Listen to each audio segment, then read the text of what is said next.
Starr talked about a living wage. I want to just talk about the minimum wage for a second.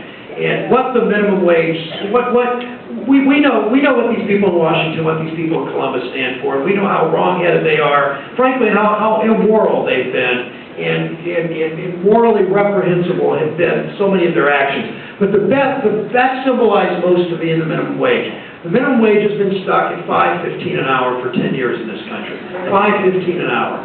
During those 10 years, Congress has raised its pay 6 times and still not raised the minimum wage. If that's not outrageous enough, think about this. The CEO of ExxonMobil last year made more than $17,000 an hour, while a minimum wage worker in Newark, New Jersey fills her gas tank with ExxonMobil gas, makes less than $11,000 a year. And that's wrong. And that's wrong. If that's not offensive enough, think about this. Right before Don and Stephanie and I left Washington, the Republicans, with Mike DeWine on board, tried to pass a tax cut bill that would again go to the wealthiest 1 or 2% of the people. And Stephanie opposed it, Don opposed it, we fought that bill. But that bill alone would have given huge tax cuts to the wealthiest people in our country. The CEO of ExxonMobil from that bill alone would have gotten a tax cut of $140 million. And so we don't, because of these tax cuts, and because of this $2 billion a week war, we can't fund public transit as well as we should in Cleveland.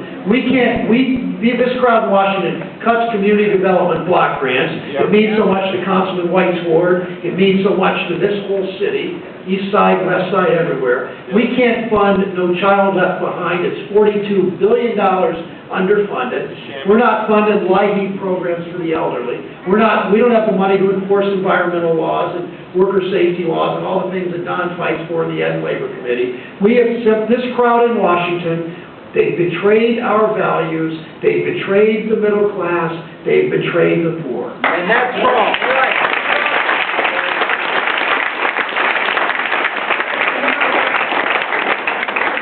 When they lied to us about this war, when they allowed the drug companies to write the Medicare law, they allowed the HMOs to write health care legislation, they allowed Wall Street to write Social Security privatization legislation, they give the credit cards the ability to write bankruptcy legislation, they allow the oil companies to dictate energy policy. On issue after issue after issue, they betrayed working families, they betrayed our values, they betrayed the great American traditions. Thank you. Those days are going to end.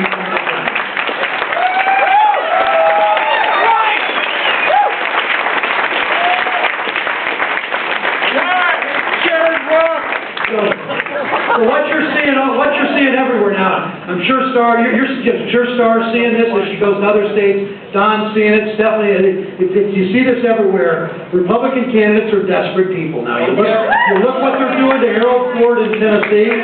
You look shameful. You look what they're doing. They're always trying to divide. They divide people on crime. They divide people on race. They divide people on immigration. They divide people on terrorism. They play to our fears. They play the race card to play to fears. They play the immigration card, the anti-immigrant card to play to fears.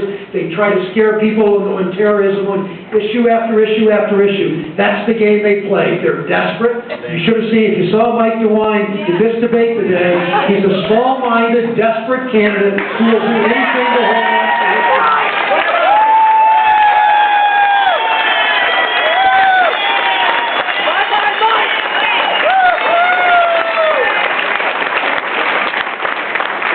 If I had to defend Mike DeWine's record and George Bush's record, I guess I'd change the subject too. But you know, Kathy Espy. You guys do your lives too. That's a good point. Thanks, Ann. I appreciate that, Ann. Ben Espy's wife, Kathy, was talking to Connie about a week ago, and she described this crowd like Mike DeWine, Debbie Price in Columbus, Kid Blackwell. This crowd wants to hold on to their jobs. She described them as a You've seen a toddler holding under her blanket. Somebody's trying to pull that blanket away, and that toddler's just pulling it. Don't take that. And that's what Mike DeWine's doing. Mike DeWine's that little toddler holding on that blanket. Doesn't want to let go of his job. Ken Blackwell's holding on that blanket. He doesn't want to let go of his job. Debbie Price in Columbus, she's holding that blanket. Doesn't want to let go of that job. But come November 7th, we're taking all their